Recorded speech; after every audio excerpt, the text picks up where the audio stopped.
বাংলাদেশে একটা ডেঞ্জারাস অবস্থার মধ্যে আমরা আছি। আমার আরেকটি কাজ বা চিন্তা ভাবনা আপনাদের সাথে আমি শেয়ার করতে চাই।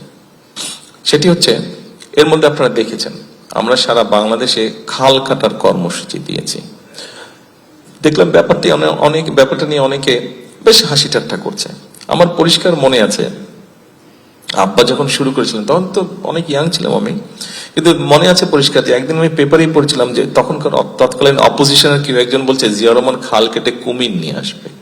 তো দেখলাম ইদানিংও অনেকে এরকম কিছু কিছু কথাবার্তা বলছে। তো কথাবার্তা বলছে, ঠিক আছে বলবি, সবাই তো আর আমাদের মতন বলবে না, যার যেটা ইচ্ছা বলুক, কিন্তু আমাদেরকে আমাদের কাজটা করতে হবে। এর মধ্যে আমি দেখলাম বেশ কয়েকটি টিভি চ্যানেল এবং অনলাইন নিউজও আমি দেখলাম যে তারা নিউজ করছে বিভিন্ন জায়গায় আমরা খাল কাটা যে শুরু করেছি। আমরা তো খাল কাটা শুরু করলাম রোজার থেকে, খুব বেশি টাইম আমরা পাইনি কারণ বর্ষা চলে এসছে। অনেকগুলো খাল, বাট মোটামুটি ভাবে বেশ এই পর্যন্ত 1000 কিলোমিটারের মতন সারা দেশে খাল কাটা হয়েছে। আমাদের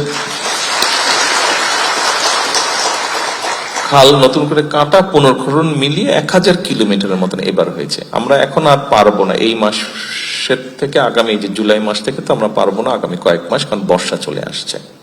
কিন্তু যেটা নিউজ দেখলাম এবং বিভিন্ন খবর যেটা জোগাড় করলাম, সব জায়গায় যে 100% ঠিকঠাক মতন হয়েছে তা না, ফাঁকি ঝুঁকি হয়েছে, সেটাও আমরা চেক করছি অনবরত, সেটা আমরা চেক করছি। ফাঁকি ঝুঁকি পেলেই আমরা চেষ্টা করছি ওটাকে আবার যাতে ঠিক করা হয়।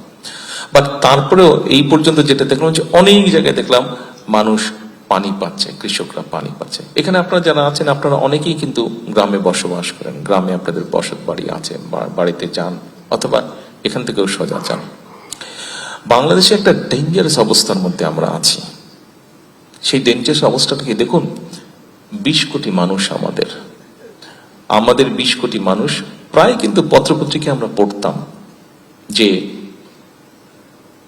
বিভিন্ন জায়গায় নদী শুকিয়ে যাচ্ছে, বিভিন্ন জায়গায় খাল বিল শুকিয়ে যাচ্ছে, মানুষ পানির অভাবে কষ্ট পাচ্ছে। অনেক সময় কিন্তু আপনারা যারা বিশেষ করে যাদের ফ্যামিলি চাষাবাসের সাথে সম্পৃক্ত আছেন, আপনাদের নিশ্চয়ই ধারণা আছে, আপনার বয়স যখন 15 বছর 18 বছর ছিল তখন আপনার পরিবার যারা ডিপ টিউবওয়েল ব্যবহার করতেন চাষবাসের জন্য, তখন যতটুকু গভীরে গেলে পানি পাওয়া যেত, এখন তার থেকে আরো 1-150 ফিট বেশি গভীরে যেতে হয় মিনিমাম। এই অভিজ্ঞতা নিশ্চয়ই এই ঘরে অনেকেরই আছে।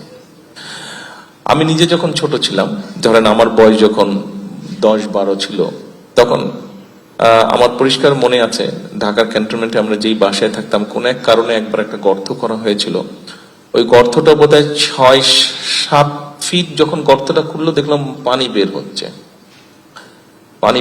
এখন ওই এলাকায় মিনিমাম 500 ফিট না গেলে পানি পাওয়া যায় না, আন্ডারগ্রাউন্ড ওয়াটার যেটা, পানি পাওয়া যায় না। এরকম আমি এই যে দেশের মধ্যে বিভিন্ন জায়গায় যাচ্ছি, অনেক জায়গা থেকে দেখলাম রিপোর্ট এসছে, বর্ষার সময় একদিকে বর্ষা মানে বর্ষায় ধুয়ে সাফা হয়ে যাচ্ছে সবকিছু, কিন্তু তার থেকে একটু দূরে কৃষকরা বর্ষার সময় পানির কষ্ট পাচ্ছে, ঠিকভাবে পানিটা প্ল্যান ওয়েতে পানিটা, অর্থাৎ তার খেতে সে বর্ষার সময়ও পানি দিতে পারছে না, পানিটা নিতে পারছে না। তখন আপনি চিন্তা করে দেখেন, এই যে নদী নালা খাল বিল শুকিয়ে যাচ্ছে, নদীগুলা ভরাট হয়ে যাচ্ছে, বর্ষার সময় পানি আসছে 7 দিন 10 দিন পানি থাকছে, 2 সপ্তাহ ম্যাক্সিমাম 3 সপ্তাহ পরে পানি নাই আবার। এখন 20 কোটি মানুষ প্রতিদিন পানি ব্যবহার করছে, এবং প্রতিদিন আমরা নিজেদের ব্যবহারের জন্যই হোক অথবা আমাদের কৃষি কার্যের জন্যই হোক না কেন, এই যে নিচে থেকে পানি ব্যবহার করছি, কিরকম একটা ডেঞ্জারাস অবস্থার মধ্যে আমরা যাচ্ছি। প্রতিদিন 20 কোটি মানুষের কি পরিমাণ পানি লাগে, এবারে যে একটা মানুষের সাধারণত প্রতিদিন 100 লিটার প্লাস মাইনাস 100 লিটার মতন পানি ব্যবহার করে, তাহলে 20 কোটি মানুষ কত লিটার পানি ব্যবহার করে আপনি চিন্তা করে দেখুন। একটা জিনিস খেয়াল করে দেখবেন, বাংলাদেশে যাদের বাড়ি ঘরগুলো ওয়াটার বডি থেকে একটু দূরে, কোনো নদী পুকুর খালের থেকে দূরে, আপনি খেয়াল করে দেখবেন সেই এলাকার মানুষগুলোর কিন্তু স্কিন ডিজিজ বেশি হয়। কারণ হচ্ছে তারা এনাফ পানি পায় না, ফলে ঠিকভাবে হাত মুখ ধুতে পারছে না, গোসল করতে পারছে না, ফলে আস্তে আস্তে স্কিন ডিজিজ হয় ওইসব এলাকায় বা ওইসব ফ্যামিলিতে স্কিন ডিজিজ সমস্যা থাকে।